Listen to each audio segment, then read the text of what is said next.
विद्यार्थी मित्रों ધોરણ 11 માં ગુજરાતીનું પ્રથમ કાવ્ય છે નાવિક વળતો બોલિયો એ આપણે ભણવા જઈ રહ્યા છે।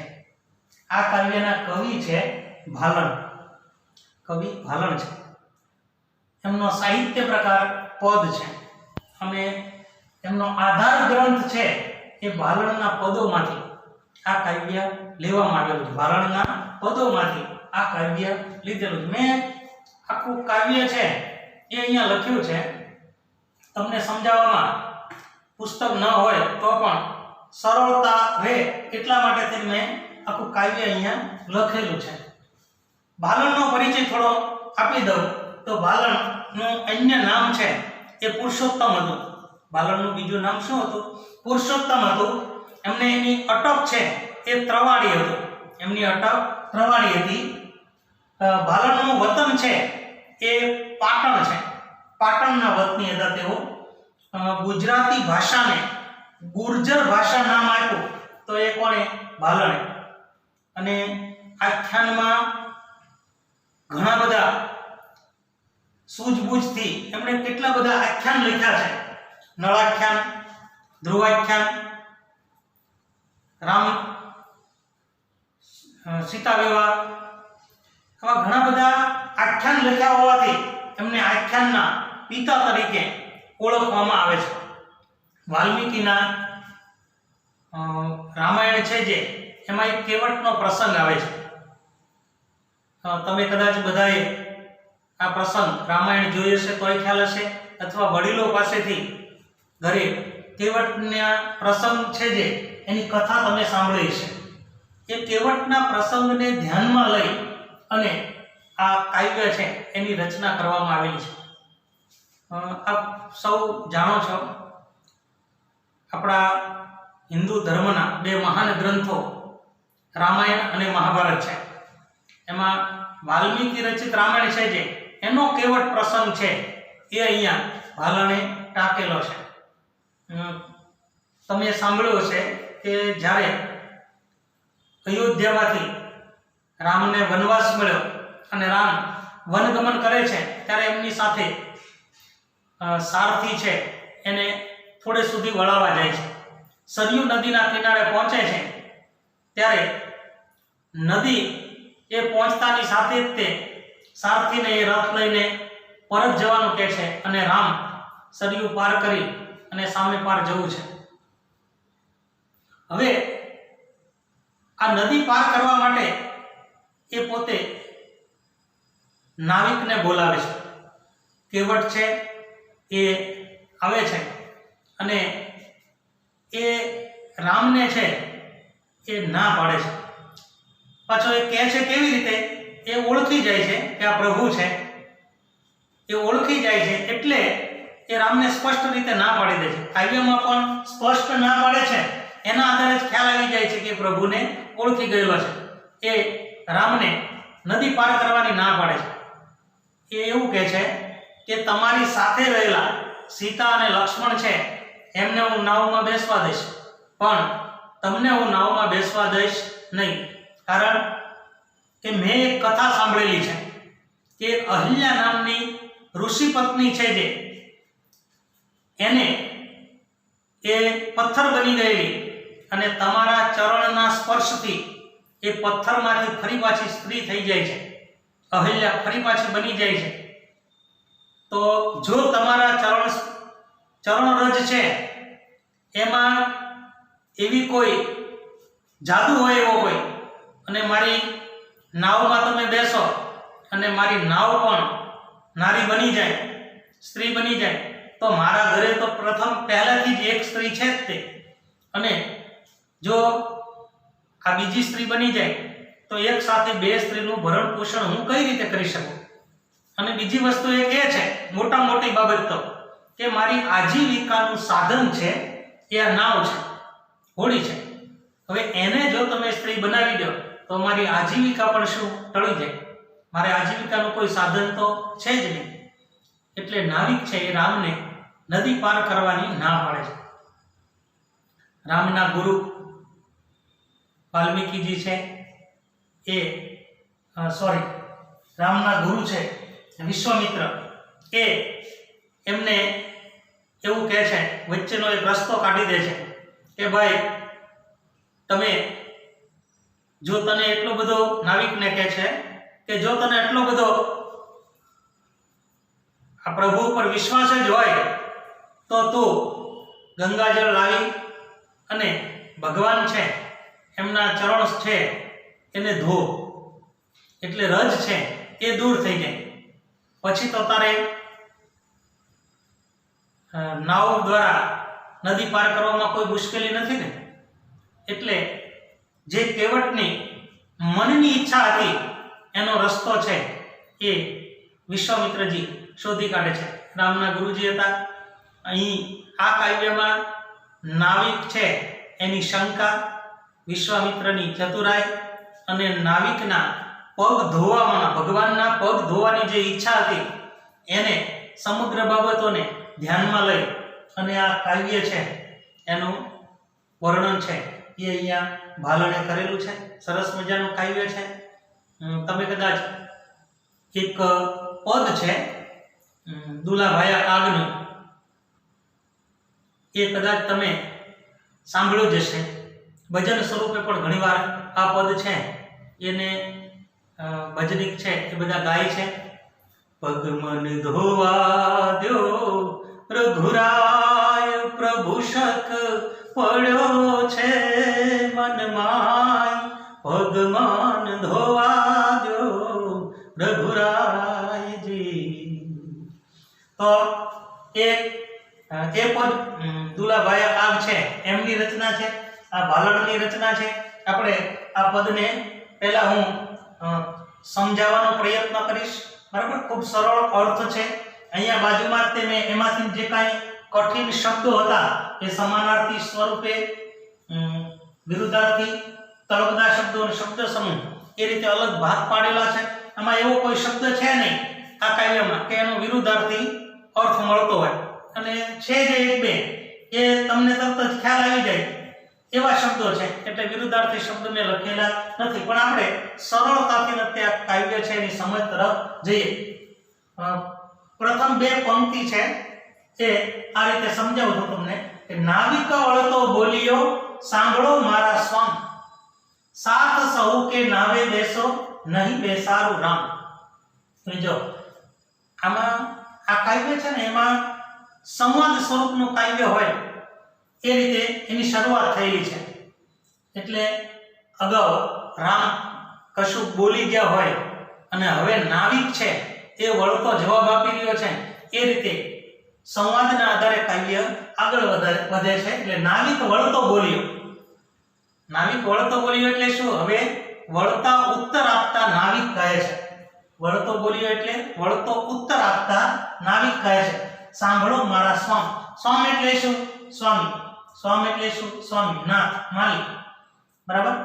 કે નાવિક વળતો બોલ્યો સાંભળો મારા સ્વામ, હે મારા સ્વામી, હે નાથ, તમે સાંભળો, સાંભળો મારા સ્વામ. સાથ સહુ કે નાવે બેસો, તમારી સાથે જે છે, સાથ સહુ કે એટલે આપની સાથે જેટલા છે એ બધા નાવે બેસો. એ બધા નાવ એટલે કે હોડીમાં બેસો, એ બધાને હું બેસાડું છું. નહીં બેસારો રામ, રામને કહે છે હે રામ હું તમને બેસાડીશ નહીં. આ બે પંક્તિ ફરી એકવાર સમજાવી દઉં છું કે નાવિક વળતા ઉત્તર આપતા કહે છે કે હે સ્વામી, હે મારા સ્વામી, તમે સાંભળો, આપની સાથે જે કોઈ છે એ બધા નાવમાં ભલે બેસે પણ હું રામને બેસાડીશ નહીં. નહીં બેસાડો રામ, રામ હે રામ હું તમને બેસાડીશ નહીં, આવું કહે છે. હવે એનું કારણ દર્શાવે છે, એ પોતે એનું કારણ દર્શાવે છે કે નહીં બેસાડવા પાછળનું કારણ શું છે? તો વાર્તા મેં સાંભળી છે ચરણ રેણથી અપાર, વાર્તા મેં સાંભળી છે ચરણ રેણથી અપાર, અહલ્યાતા થઈ સ્ત્રી સહી પાષાણ ફીટી નાર. જોજો, વાર્તા મેં સાંભળી છે કે મેં વાર્તા તમારી વાતચીત એવી સાંભળેલી છે, તમારી કથા, વાર્તા એટલે કે કથા, વાતચીત, સંવાદ, તમારી વાર્તા મેં સાંભળી છે ચરણ રેણથી અપાર. ચરણ રેણ એટલે કે રેણ, ચરણ એટલે પગ અને રેણ એટલે કે ધૂળ, રજ. તમારા ચરણ રજની મેં ઘણી બધી વાર્તાઓ છે એ સાંભળી છે. અહલ્યા ના થઈ સ્ત્રી સહી, સહી એટલે કે ખરી. અહીંયા શબ્દનો અર્થ મેં આપેલો છે, ખરી, સાચી, બરાબર. પાષાણ ફીટી નાર, પાષાણ એટલે પથ્થર થાય, શિલા, બરાબર. પછી ફીટી શબ્દને તળદા શબ્દમાં લીધેલો. ફીટી એટલે શું? બની, બરાબર. પાષાણ બની ગઈ નાર એટલે જોજો વાર્તા મેં સાંભળી છે કે તમારા ચરણ રથની ઘણી બધી મેં વાર્તાઓ સાંભળેલી છે કે અહલ્યા ના થઈ સ્ત્રી સહી, ખરેખર અહલ્યા છે એ સ્ત્રી બની ગઈ. શેમાંથી? પાષાણ ફીટી નાર એટલે પાષાણ મટીને, પથ્થર મટી અને નારી બની ગઈ. અહલ્યા છે એ પથ્થર હતી અને પથ્થરમાંથી ફરી પાછી નારી બની ગઈ. અને એની પાછળનું કારણ રામને કહે છે નાવિક કે તમે જ છો, કે તમારા ચરણ રજના કારણે તે ચરણ સ્પર્શ થયો, તમારા ચરણની રજ છે એના સ્પર્શને કારણે અહલ્યા છે એ સ્ત્રીમાંથી પાષાણમાંથી નારી બની જાય છે, સ્ત્રી બની જાય છે, બરાબર. આજીવિકા મારી એ છે જુઓ મન વિવેક. આ ઉપરાંત એ પહેલો કારણ આપે છે કે તમારા ચરણ રથની મેં ઘણી બધી કથાઓ સાંભળેલી છે. અહલ્યા નારી જે હતી, જે એના પતિના શાપને કારણે પથ્થર બની ગયેલી હતી, પાષાણ બનેલી હતી, એ પાષાણમાંથી તમારા ચરણ રજને કારણે ફરી પાછી નારી બની ગઈ. આ ઉપરાંત આજીવિકા મારી એ છે જુઓ મન વિવેક, સ્ત્રી થાતા વાર ન લાગે કાષ્ટ પાષાણ એક. આજીવિકા મારી એ છે કે મારી તો આ એક જ આજીવિકા છે, કઈ? નાવ. આજીવિકા મારી એ છે જુઓ મન વિવેક, તમે ખૂબ જ તમે મનની અંદરના વિવેક સાથે આ એક વાતને જુઓ કે મારી આજીવિકા આ એ એટલે આ એક જ છે મારી આજીવિકા, કઈ? નાવ છે. સ્ત્રી થાતા વાર ન લાગે. હવે એને જો આ નાવ છે એને સ્ત્રી થાતા વાર લાગે જ નહીં, કારણ કાષ્ટ પાષાણ એક. કાષ્ટ એટલે શું? લાકડું, અને પાષાણ એટલે પથ્થર. આ બંને નિર્જીવ છે. લાકડું પણ નિર્જીવ છે, પથ્થર પણ નિર્જીવ છે. એટલે લાકડું અને પથ્થર, જો પથ્થરમાંથી એક સ્ત્રી બની જતી હોય તો લાકડામાંથી પણ સ્ત્રી થતા વાર લાગે નહીં. અને મારી તો આજીવિકાનું સાધન એક જ છે, લાકડાની બનેલી નાવ. એટલે બે કારણ દર્શાવે છે, બરાબર. બે કારણ દર્શાવે. પછી આગળ શું કહે છે? આજીવિકા ભાગે મારી આગે એક સ્ત્રી છે ઘેર, બે મળીને શું જમે, હું શી કરું તા પેર.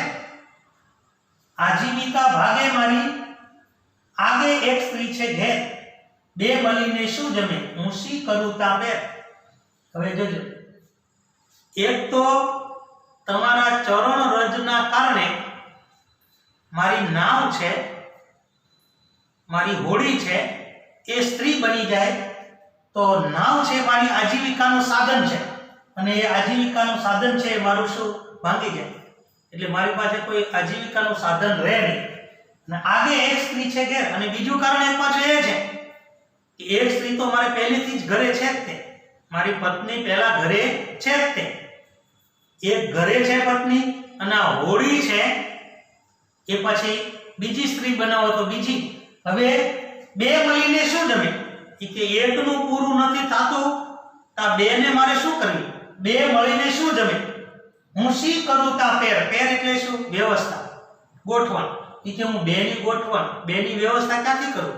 એકનો મેળ નથી આવતો. જોજો, આજીવિકા ભાગે મારી આગે એક સ્ત્રી છે ઘેર, કે મારી તમે જો હોડીમાં બેસો અને તમારા ચરણ રજના કારણે અમારી નાવ છે એ જો સ્ત્રી બની જાય તો એક સ્ત્રી તો મારા ઘેર છે જ તે, તો બેને મારે કઈ રીતે જમાડવી, એને બે શું જમશે એની હું શું વ્યવસ્થા કરું? હું શી કરું ત્યાં પેર, હું એમની શી વ્યવસ્થા કરું? હસી વિશ્વામિત્ર બોલ્યા. હવે નાવિક છે એને આટલું કીધું ત્યારે શ્રી રામના ગુરુ વિશ્વામિત્ર છે એ વચ્ચેનો રસ્તો કાઢે છે. એ હસીને કહે છે, શું કહે છે? હસી વિશ્વામિત્ર બોલ્યા, ચરણ રેણે સ્ત્રી થાય તે માટે ગંગાજળ લઈને પખાલો હરિપાય.